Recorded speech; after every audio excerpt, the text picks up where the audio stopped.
Buenas tardes a todos. Muchas gracias por asistir. Empezamos un poquito tarde la reunión porque teníamos problemas técnicos. Estamos esperando unos minutos más a las personas que se van a conectar y ya vamos a empezar. Muchas gracias por su puntualidad.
Bueno, muy buenas tardes. Primero me confirman, porfa, si se escucha bien.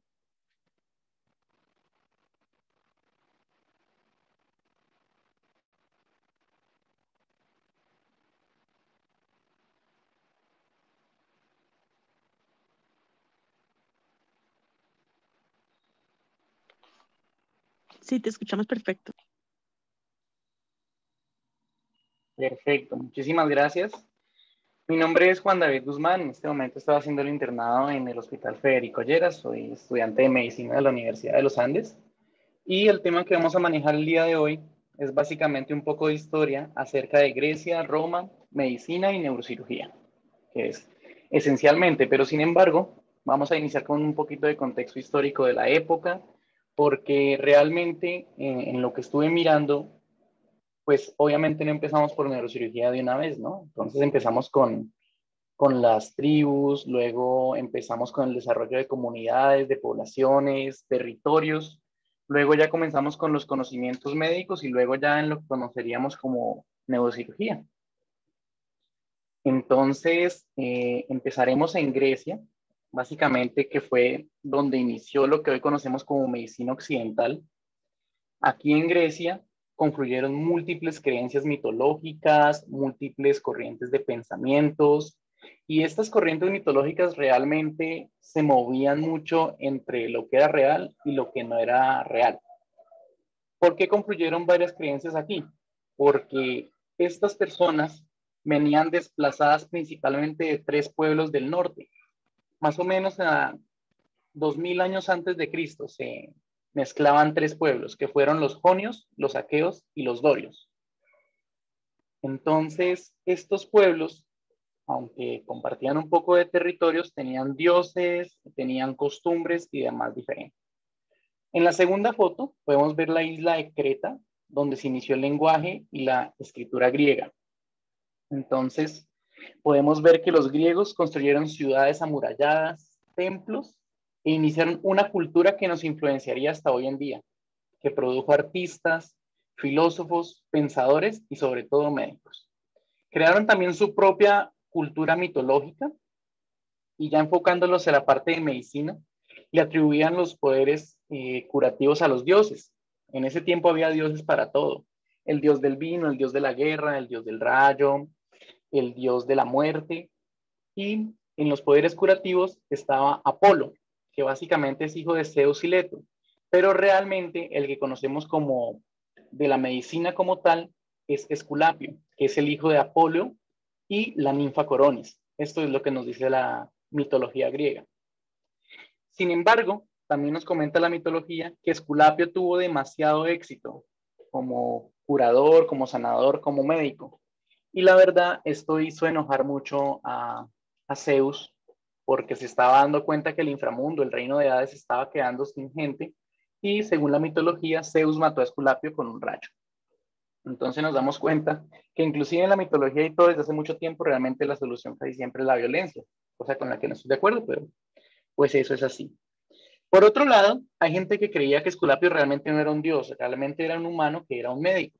Entonces, que era un médico muy, muy bueno, que tenía mucha reputación y como tal tenía sus discípulos y estos fueron encargados de repartir sus conocimientos, sus enseñanzas y sus tratamientos.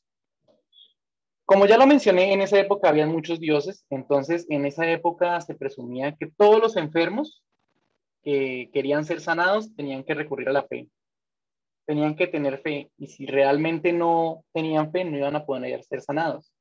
Entonces se crearon los santuarios. Entonces, aquí nos podemos dar cuenta que esta es una foto de Esculapio, esta es una foto de los santuarios de Esculapio. Realmente estos santuarios estaban localizados en sitios estratégicamente donde todo el mundo pudiera acceder, que estuviera cerca de árboles frondosos, de ríos generalmente llenos de muchos minerales, como para hacerlo un lugar mucho más espiritual. Entonces, en estos santuarios la gente iba con fe a que Esculapio los salvara, pero entonces habían dos posibilidades, como todo. Entonces, si había curación, el dios lo salvó. Esculapio lo salvó, el médico lo salvó. Pero si había muerte, era falta de fe de la persona. Entonces, pues bueno, ellos se curaban mucho en salud porque decían, no, fue falta de fe, no fue ni error médico, no fue ni desconocimiento, ni nada. Fue su falta de fe. Este santuario que estamos viendo especialmente se llama el Epidauro del Peloponeso. Y aquí, posteriormente, se desarrollaría una escuela de medicina.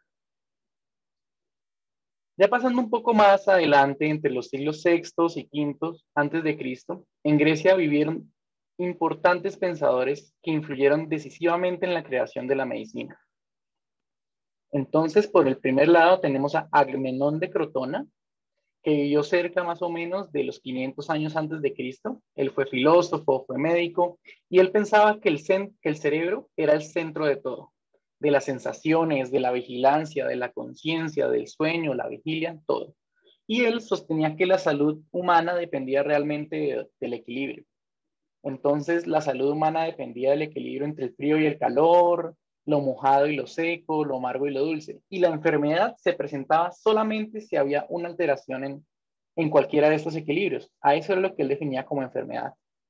En la segunda foto tenemos a Empédocles de Agriento.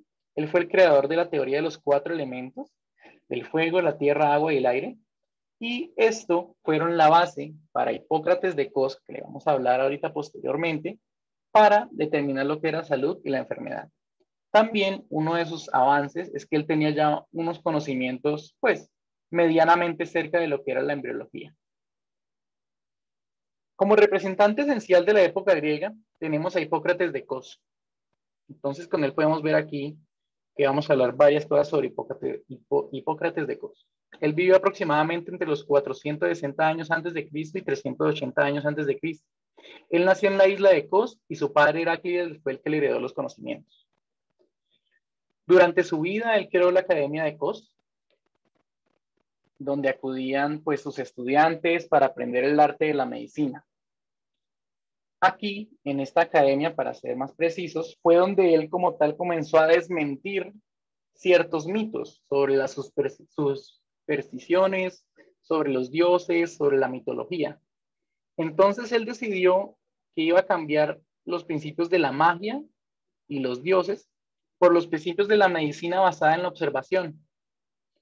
Un sistema donde él iba a observar todos los procesos como tal morbosos del cuerpo humano, de la enfermedad, del trauma, de la evolución pues clínica que podemos llamar hoy en día, que era el proceso que procedía la enfermedad. Entonces, esta medicina que Hipócrates manejaba era una medicina básicamente de observación, de mirar si el paciente siguió vivo, yo le hice esto, si el paciente se murió, si no le hice nada, ¿qué pasó? ¿Qué tenía? Entonces realmente era pues un poco de morbo, pero él tenía, un momento por favor, él tenía muy claro los principios éticos. Básicamente él sabía que todo el conocimiento que él recopilara tenía que ser par y por los pacientes. Entonces él tenía muy claro eso, que su deber era con el paciente. Entonces, basados en los principios empíricos que él usaba para poder adquirir conocimiento y conocimiento también basado en las observaciones, comenzó también a describir traumatismos de todo tipo. Entonces, en ese tiempo se describía todo tipo de lesiones craneoencefálicas, fracturas, más que todo infecciones, pues porque no había ningún tipo de asepsia, antisepsia, aunque ellos trataban de limpiar todo con vinagre y vino, a veces lo hervían, a veces no, pues como todo era un proceso básicamente de observación y de experimentación. Entonces, todos los conocimientos, o por lo menos la mayoría que Hipócrates adquirió a lo largo de la vida, se metieron en este libro que se llama el Corpus Hippocratum. Más o menos un libro que constaba de más o menos unos 53 tratados, consignados en unos 72 libros. Eso es pues mucho conocimiento. Lástima que muchos se perdieron con el paso de los años, pero realmente hay unos que se lograron rescatar y es mucho conocimiento. Ahorita vamos a leer un fragmento de uno que se llaman los aforismos de Hipócrates, y realmente hoy en día como lo conocemos pueden ser cosas muy absurdas, pero uno tiene que entender que para no tener nada, entre comillas, de tecnología de lo que tenemos hoy en día, pues a mí me parecen cosas increíbles. Entonces, el primer libro que vamos a hablar, básicamente, es de uno de los libros más importantes que él tuvo, que era sobre las heridas de la cabeza, sobre fracturas y sobre articulaciones. En el primero se describen las diferentes formas de herida de la cabeza y se dan normas para su reconocimiento y su manejo. Entonces ya desde esa época ellos podían reconocer que si se pegaba por el lado izquierdo podía generar convulsiones o daño del lado derecho del cuerpo. Cosa que hoy sabemos por el tema de los tractos, tenemos la tractografía, sabemos cómo decusan los axones y demás, pero pues en ese tiempo no tenían nada de eso, entonces es muy interesante todo lo que lograban hacer con experimentación. También relatan que en el primer capítulo, la anatomía sobre el cráneo, que estaba formado por dos capas, en medio de ellas el diplo y por dentro del hueso la meninge. También relataban cosas obvias, pero necesarias. Relataban que la parte anterior del cráneo era más débil que la parte posterior. Entonces, claro, por consiguiente, una herida en la parte anterior era muchísimo más grave que una herida en la parte posterior. Por lo tanto, era más peligroso tratar estas heridas. También daba indicaciones de cuándo tenía que uno trepanar y cuándo no hacerlo.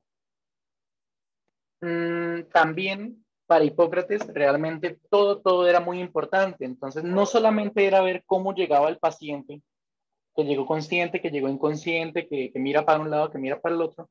Realmente él preguntaba más, muy similar a lo que hacemos hoy en día en la historia clínica. Llega un paciente hoy en día con una caída, se cayó el paciente, o le pegaron con algo en la cabeza y el paciente perdió la conciencia.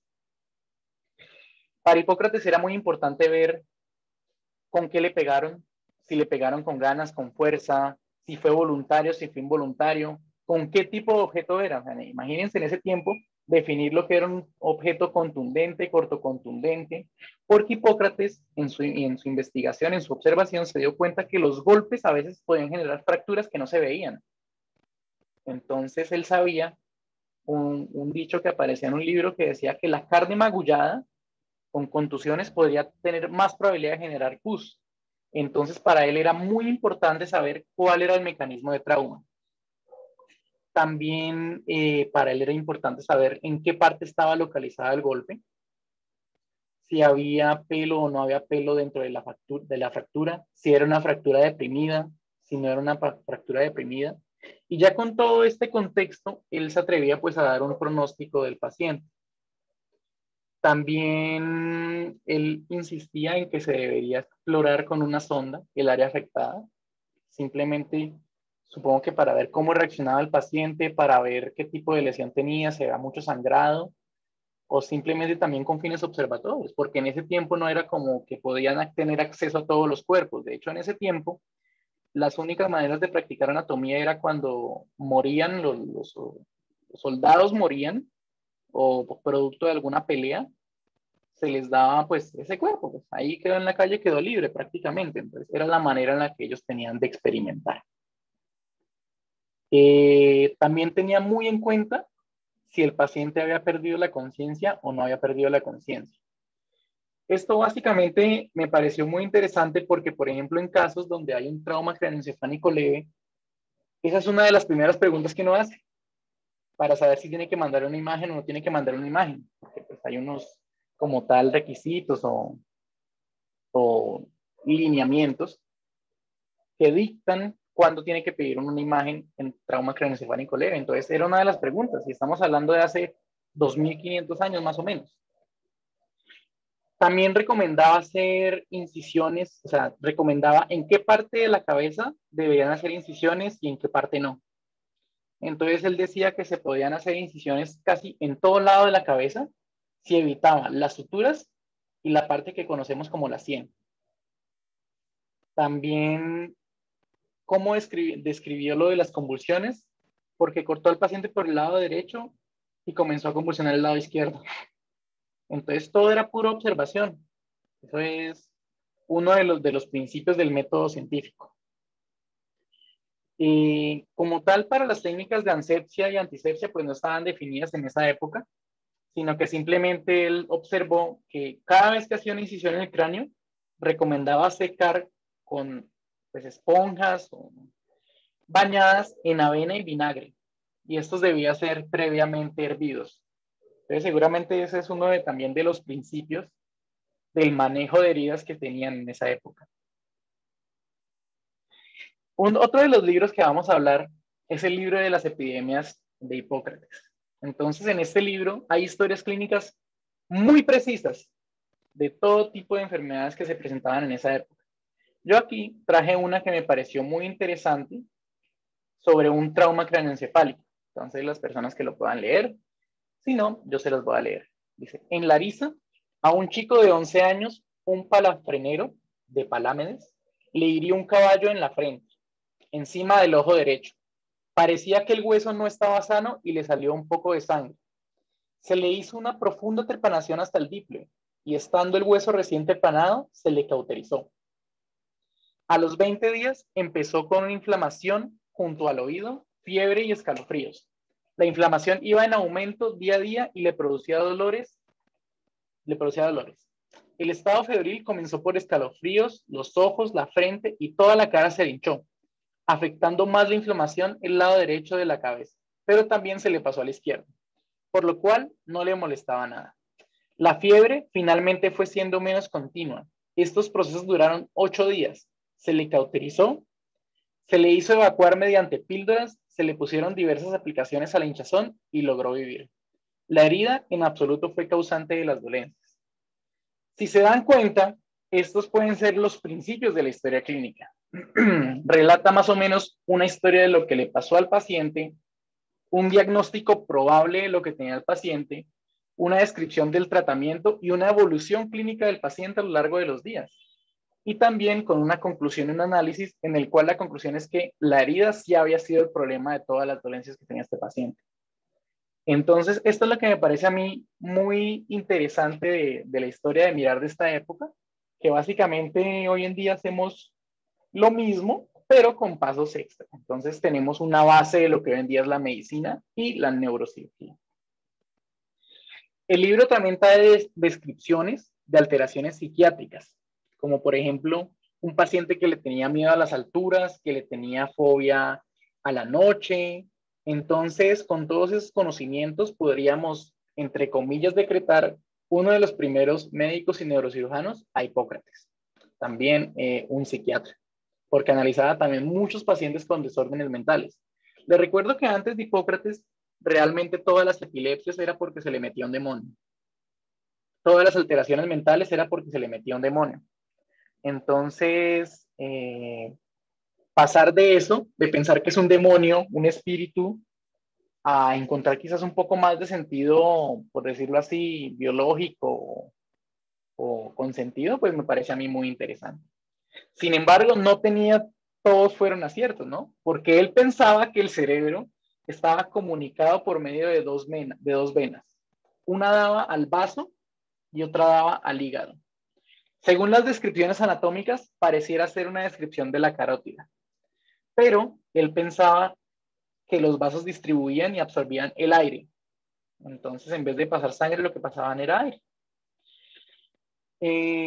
También tenía escrito que cuando la enfermedad era incurable, entonces se volvía crónica y que cuando la enfermedad afectaba al cerebro, de manera de tanto tiempo, el cerebro se volvía líquido. Quizás mediante un proceso de compresión, este licuaba el cerebro y lo disolvía volviéndolo como pus o lo que llamaban en ese tiempo una flegma. Y esto podría ser quizás una de las primeras descripciones de una hidrocefalia, porque describía que había un aumento, pues, como tal de agua en la cabeza y esto lastimaba el cerebro. Por parte de los pacientes con epilepsia, él observaba que también algunos tenían como un aura, que sabían más o menos cuándo iban a tener un ataque epiléptico y cuándo no.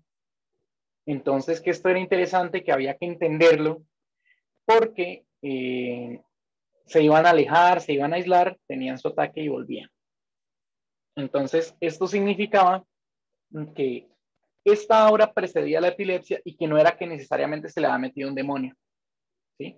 Entonces, muy interesante. Hipócrates estaba convencido como tal de que el cerebro era el órgano más importante del cuerpo. Él creía firmemente que en el cerebro estaba la inteligencia, la conciencia, la capacidad de discernir entre el bien y el mal, la verdad y la mentira. Entonces, para él era lo más importante. Sin embargo, en ese tiempo, por algún motivo, que todavía no me queda muy claro, muchos escritores o otros médicos decían que lo más importante era el diafragma, que de ahí realmente era el origen de la conciencia. Ahora bien, como les comenté anteriormente, una de las obras que más me llamó la atención de Hipócrates fueron los aforismos.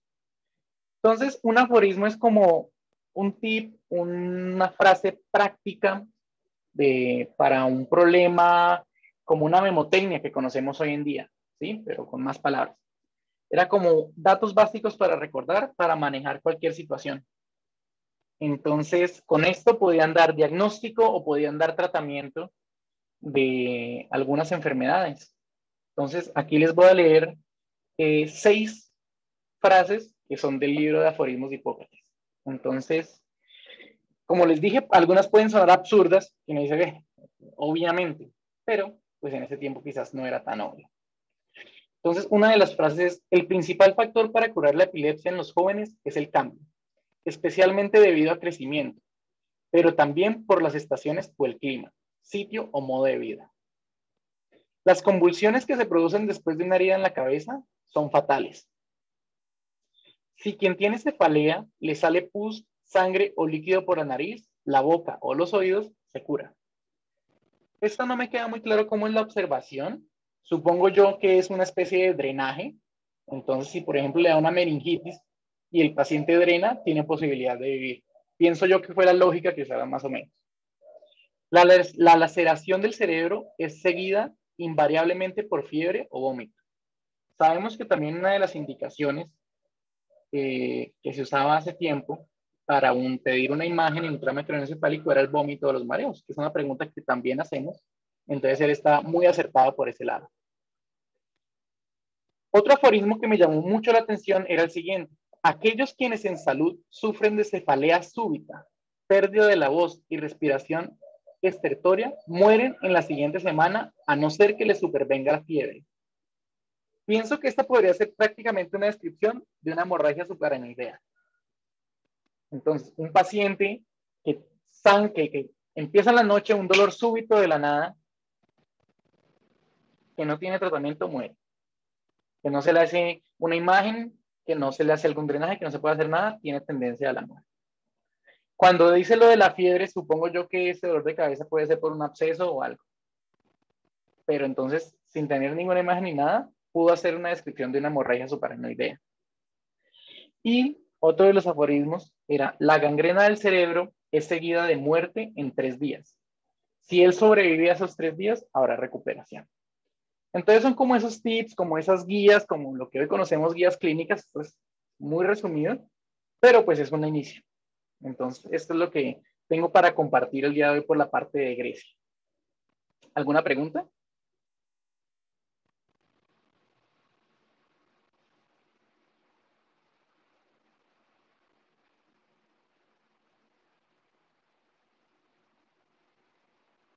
Perfecto. Regálame un minuto, por favor.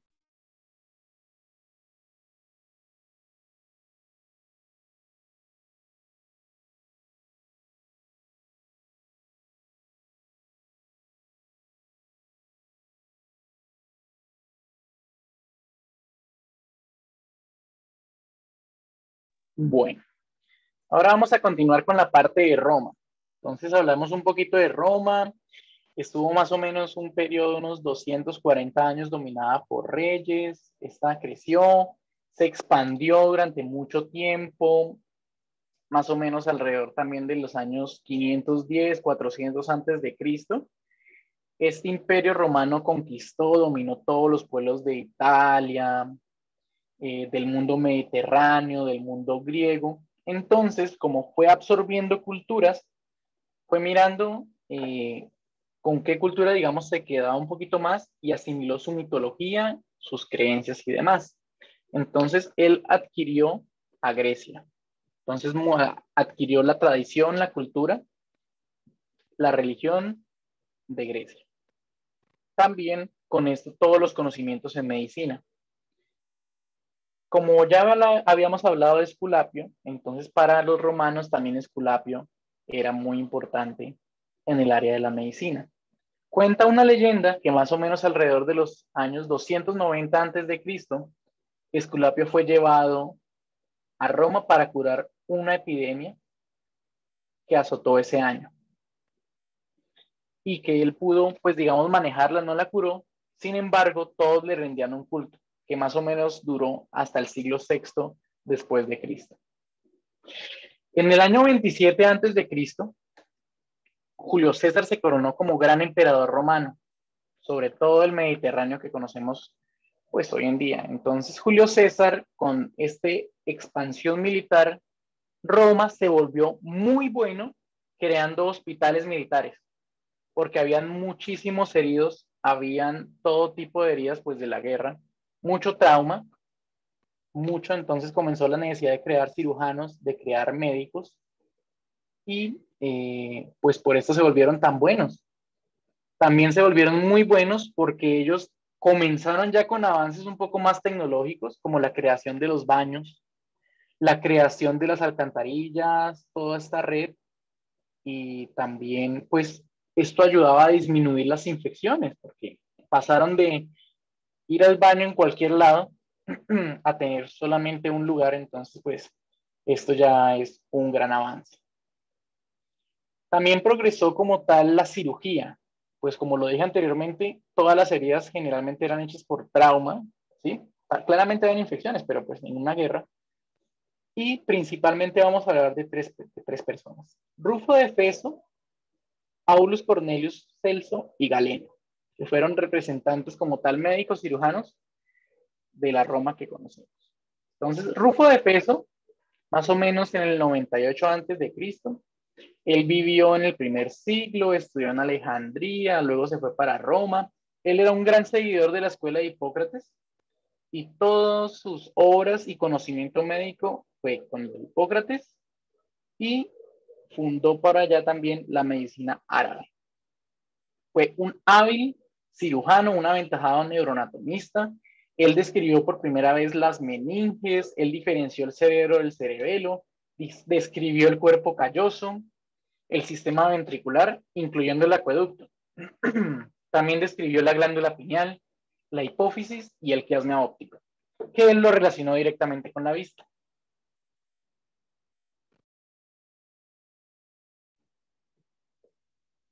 Fue una figura muy importante como tal para la descripción de la anatomía. Al lado derecho tenemos la imagen de Aulus Aurelius Cornelius Celsus. Entonces, él fue un gran médico, cirujano. Realmente no está muy bien descrito en la historia si él fue médico, si fue cirujano. Lo único que sí sabemos es que él fue uno de los primeros que comenzó a recopilar todos los conocimientos médicos que se tenían hasta la época. Básicamente hizo una revisión narrativa, como lo conocemos hoy en día, de todo lo que había en ese tiempo para poderlo consignar en los libros y en la biblioteca de Alejandría. Entonces, no sabemos como tal si fue médico cirujano, pero con las descripciones que él hacía en sus libros, tanto de recopilaciones como cosas que él aparentemente había dicho que había hecho, se da a la historia a entender que también fue un gran cirujano, que practicó mucho la cirugía. Sin embargo, el mayor de sus méritos es esta recopilación, que lo llamó el libro de Remedicina. Entonces, en este tratado, él trató de abarcar todos los conocimientos que se tenían de la época. Para él, las lesiones podrían ocurrir de 5 maneras. Entonces, la primera era de clase externa, que era, por ejemplo, cuando una puñalada viene a un cuerpo extraño al cuerpo interno. La segunda era una enfermedad interna, digamos, un cáncer o una infección que adquiriera el cuerpo por dentro. Originada por la formación de cuerpos extraños, aquí vendría más el cáncer, y las últimas por un desarrollo anómalo, alguna malformación o algo con lo que viniera la persona erróneamente. Y las últimas lesiones que eran por defecto, estas se asociaban principalmente a las partes del cuerpo. Cuando una era más corta que la otra, él decía que tenía una lesión por defecto. También él concluyó que dependiendo de la afección que tuviera la persona, unas se beneficiaban más de medicina, de medicamentos, y otras especialmente de cirugía. En los libros que él describió, describía que algunas enfermedades se trataban mejor con cirugía y otras con la medicina de la época. Él aconsejaba también mucho sobre la ética médica. Entonces, él decía que uno de los principios que él escribió era la prudencia. Y para él esto era muy importante porque él decía que si el paciente realmente yo no lo puedo ayudar, ¿sí? Yo no puedo hacer nada por el paciente, realmente mejor no intervengo, porque si no, la gente va a pensar que yo soy un mal médico, que yo no hice nada por ayudarlo, cuando realmente es que por caminos del destino, el paciente se iba a morir. Entonces él lo describe así, más o menos en su libro. Entonces es un libro de medicina y también de principios éticos que él creía correctos. En su obra, como tal, se describió por primera vez una hemorragia, una hematoma epidural, que este era producto de ruptura de la arteria meningia. Sin embargo, él describía que estas lesiones no necesariamente tenían que tener una, digamos, una fractura de hueso. O sea, el paciente podía estar normal y luego ya se desplomaba, sin tener una fractura de hueso evidente, ni nada, sino simplemente tenía un hematoma porque la fuerza del golpe le había dañado el cerebro, así no hubiera dañado el hueso. Entonces hizo una de las primeras descripciones de la hemorragia del hematoma epidural. Él describió también algunos derrames cerebrales por la creación de algún coágulo que privaba, por ejemplo, de la vista o daba algún ataque epiléptico a las personas. Él comenzó a dar descripciones de lo que hoy en día son los derrames cerebrales. También en su libro daba consejos para hacer trepanaciones, relata un medio para realizar una craneotomía mediante varios agujeros que se unen luego por cortes de un osteótomo.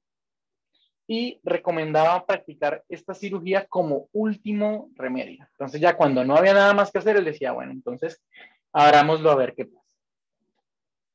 Entonces, este libro realmente tiene mucho sobre neurocirugía, porque realmente hay muchas descripciones de qué hacer y qué no hacer, cuándo hacer y cómo no hacerlo. También porque aquí hay uno de los principios de lo que hoy se conoce como el examen neurológico. Entonces él hacía preguntas como vomitó después del golpe, se le corrieron los ojos para algún lado, desvió la vista para algún lado, perdió la palabra, botó sangre por la nariz o por los oídos, cayó al suelo, permaneció en él, perdió la conciencia, quedó dormido. Entonces aquí también tenemos uno de los inicios del examen neurológico.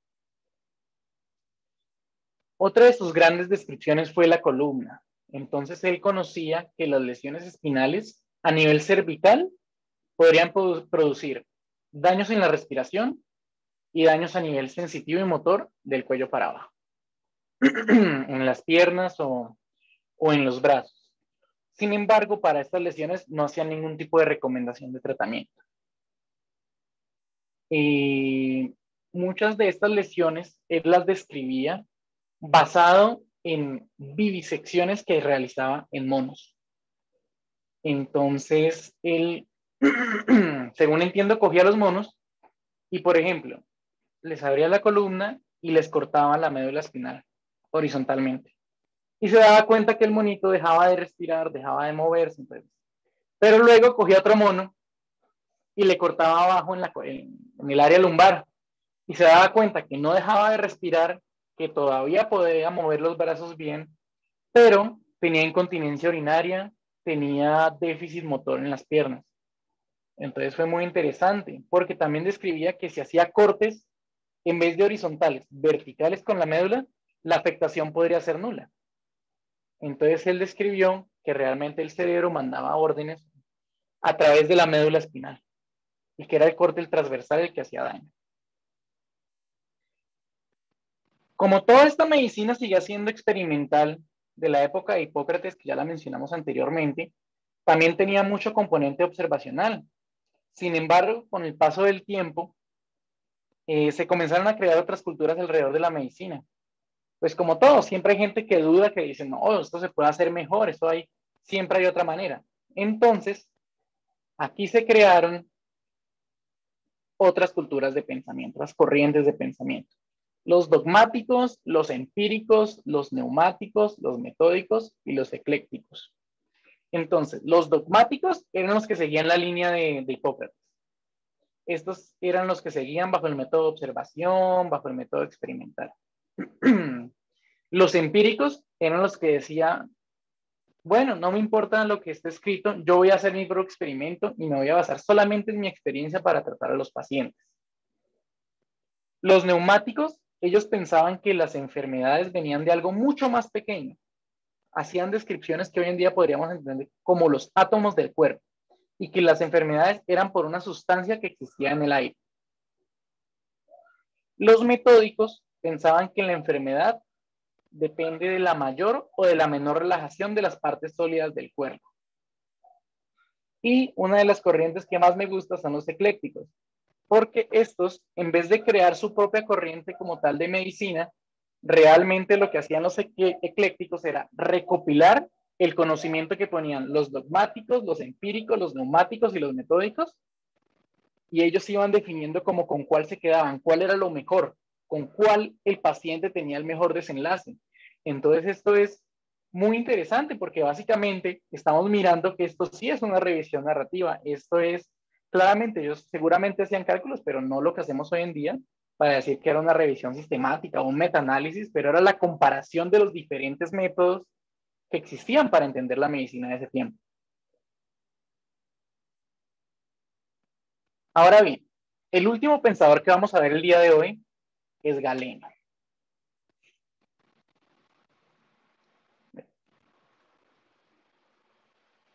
Entonces, Galeno fue un pensador griego, él estaba orgulloso de ser griego en esa expansión del Imperio Romano, que él comenzó a meter un concepto que realmente no había metido todo el mundo, porque Hipócrates pensaba que la cabeza era el centro de todo, o sea, la enfermedad, toda enfermedad venía de la cabeza. Los otros con sus corrientes de pensamientos, pues no lo diferenciaban como cada parte del cuerpo. Y Galeno comenzó con la teoría en la cual que la enfermedad también puede venir de cualquier parte del cuerpo. Entonces, si a mí me duele el brazo, no es porque tenga afectado el cerebro. Puede ser simplemente porque me está doliendo el brazo, porque me pegué, porque me corté. No necesariamente la orden tiene que venir de la cabeza. Entonces, su pasión como tal de la medicina fue hacer una descripción anatómica de todo el cuerpo, de los músculos, también trató de hacer descripciones de los nervios que vienen como tal. Entonces él introdujo el concepto como tal de la localización de la lesión. Entonces para él tenía que entender primero la estructura del cuerpo y luego entender cómo se veía afectada la enfermedad. Entonces él metía conceptos ya de anatomía, de fisiología, y como estos conceptos eran nuevos, pues fue uno de los pocos que se atrevió a desafiar a Hipócrates a decirle que estaba equivocado, que realmente no todo viene de la cabeza. Entonces esto es muy interesante porque aquí vemos cómo se va formando con el conocimiento que adquirieron con el paso de los años. Entonces, mientras estuvo en Roma, él continuó haciendo observaciones, continuó también con el método experimental, él observaba mucho en el Coliseo a los gladiadores, pudo observar tantas heridas que hizo aproximadamente 500 tratados escritos sobre filosofía, ciencia y medicina. Imagínense tener el conocimiento de todos esos cuerpos anatómicos que morían en el Coliseo por diferentes tipos de trauma. Entonces, esto lo describió. El problema es que hubo un incendio en el Templo de la Paz, donde tenía todo su conocimiento en el año 192, que quemó prácticamente todo. Entonces, pues bueno, lástima. Pero se salvaron algunos libros, o él escribió después también otros libros. Y aquí vamos a resaltar los dos más importantes. Entonces, Velocis Affectis, básicamente, era cómo transmitía los resultados de las observaciones y de las anotaciones al paciente. Era una recopilación de problemas médicos con historias clínicas, seguido de cómo llegó la evolución, el diagnóstico, el pronóstico y el tratamiento de cada lesión. Entonces, pues muy interesante porque comenzó a hacer un libro que podría ser como un libro de semiología, los inicios de un libro de semiología. Hay otro libro que es en la parte inicial como tal del libro noveno que él escribió, que se llama Sobre los procedimientos anatómicos. Él describe en ese libro la utilidad del conocimiento anatómico y fisiológico del sistema nervioso. Hace una detallada descripción de los ventrículos laterales, del tercer ventrículo y de la comunicación entre ellos. También describió la glándula pineal de nuevo, que ya la habían descrito ya en Grecia, el cuarto ventrículo y la comunicación por el acueducto de Silvio. Pues lo conocemos hoy en día ya como el acueducto de Silvio, sin embargo, los primeros registros estaban en estos libros. En cuanto a lesiones de nervios y médula, describe que también puede perderse un solo lado. O sea, que si cortaba solamente un lado, se veía afectado un solo lado, una sola pierna, un solo brazo. Entonces, eso es muy interesante porque podría llegar a diagnosticar en qué nivel de la columna estaba la lesión basado únicamente en qué está afectado el paciente. Por ejemplo, si el paciente tiene una parálisis de las piernas con incontinencia, él podría decir que no está en el tórax, porque si no también tendría problemas respiratorios. Debe estar en más o menos en la columna lumbar o para abajo. Más adelante, también explica los tipos de dolor, cómo diagnosticarlo y cómo tratarlo. Explica cómo se tratan algunos problemas de memoria, el vértigo, problemas de epilepsia, algunas afecciones también psiquiátricas. Y entonces aquí también él es partidario de que se debe acudir a los médicos, ¿sí? Que se aprende realmente medicina, no yendo con los dioses, no yendo con supersticiones, sino la única manera de aprender medicina es con disecciones, ¿sí? Entonces, con esta premisa, él seguía experimentando en monos y también en pacientes muertos y encontraba las relaciones ya del cerebro, del encéfalo, del cerebelo con la médula ósea. Y comenzó a diferenciar los espasmos que tenían muscularmente con la epilepsia.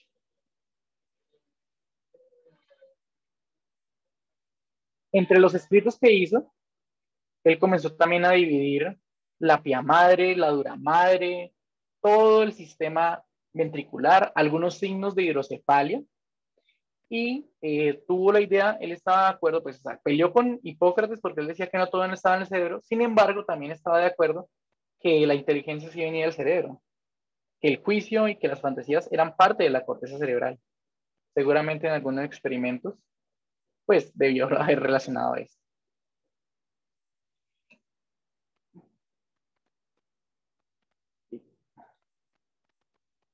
Otro libro que hizo, que se llama De uso partum, que es del uso de las partes, también hablaba mucho sobre las funciones cerebrales y sobre todo de las funciones de cada parte del cuerpo. Hacía un especial énfasis en la columna, en el cual él decía que la columna tiene 4 funciones. Es el cimiento de los instrumentos necesarios para la vida, el sostén de la médula espinal, el, salva, el salvavidas y un instrumento para el movimiento de la espalda. Por lo que él consideraba, con todo lo que había visto anatómica y fisiológicamente hablando, que la espalda era dura, hueca y articulada.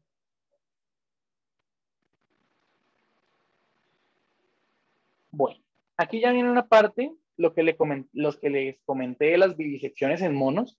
Entonces él cogía, él abría monos, micos, cerdos, describió algunos daños o cuáles qué es no hacer daño si yo toco una parte del cerebro. Y pues claramente, estos animales son diferentes a nosotros los humanos. Tuvo también muchos errores en la descripción anatómica, pero se podría decir uno que se acercó bastante a lo que podría ser. Entonces, con todos los conocimientos que él adquiría en medicina basada en animales, en medicina basada en muertos, en medicina en pacientes, pues cogió muchísima fama porque ya tenía los diagnósticos y más o menos sabía de tratamiento. Entonces era un gran avance. El legado como tal ya de Galeno influyó ya de forma decisiva en los siguientes siglos y milenios, donde se demostró que sí tuvo muchos aciertos, mucha razón en sus direcciones, pero pues también tenía muchos errores más que todo de precisión. Sin embargo, con todos esos análisis que él tenía, la recopilación, la observación y todo, y la hipótesis y todo, nos damos cuenta que él fue uno de los primeros en usar lo que hoy conocemos como el método científico. Y posiblemente es uno de los grandes contribuidores que hicieron posible el desarrollo de las ciencias neurológicas. Bueno, me extendí un poquito, tenía pensado hacer la charla un poco más corta, pero hemos terminado por el día de hoy. Muchísimas gracias. Quiero saber si tienen alguna pregunta o algún comentario.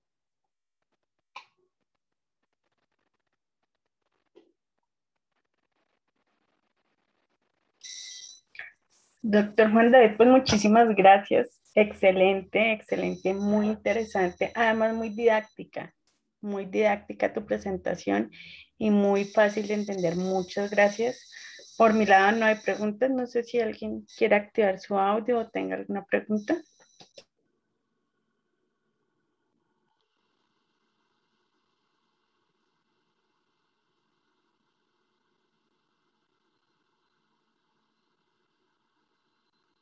Bueno, esta es una de las primeras charlas que va a dar el grupo de interés de neurocirugía de la Universidad de los Andes.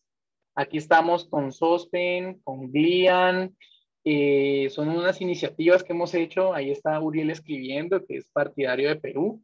Entonces, muchísimas gracias a todos por participar. Tendremos muchas charlas así dinámicas, interactivas. Traemos a estudiantes, traeremos a doctores que son excelentes en su campo. Entonces, muchísimas gracias a todos por asistir y sigo atento a alguna pregunta o cualquier comentario o para ya finalizada la charla.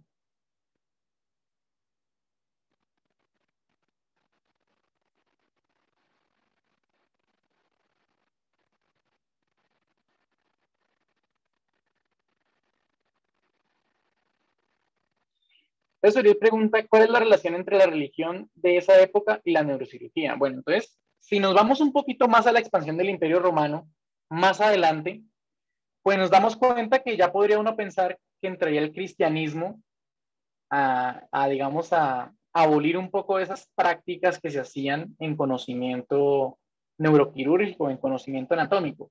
Sin embargo, el enfoque que le dimos nosotros fue un poco antes, fue antes de Cristo. Entonces, la religión, como lo hablábamos, era la que venía de Grecia, donde estaba Esculapio y ellos. Entonces, claro, al inicio había una fuerte creencia de que Esculapio, no, el Dios, él lo cura y si no cura es por falta de fe. Pero nos dimos dando cuenta que con el paso del tiempo realmente la gente lo que realmente no era cosa de Dios, era cosa de lo que fisiología o anatomía. Entonces esa es la posible relación entre la religión y la neuroanatomía.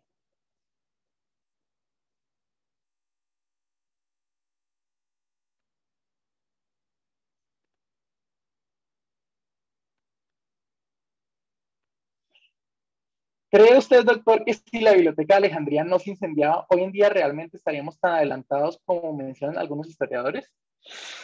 Uf, qué pregunta tan interesante. Yo lo que he leído y lo que dicen muchos científicos es que estamos más o menos 1000 años atrasados en conocimiento por toda la quema que hizo tanto la Biblioteca de Alejandría como la Edad Media, ¿sí?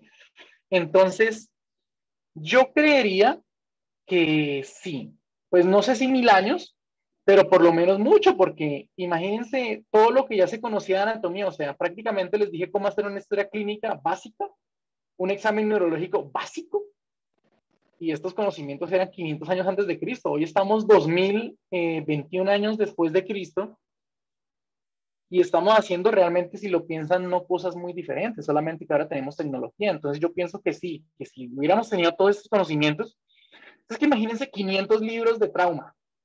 ¿Sí? Hoy tenemos ATLS, que es el manual que usamos, pero 500 libros de trauma vivo, o sea, porque en ese tiempo era trauma en cantidades por las guerras y por los coliseos. Yo pienso que sí estaríamos más avanzados, no sé si 1000 años, pero bastante.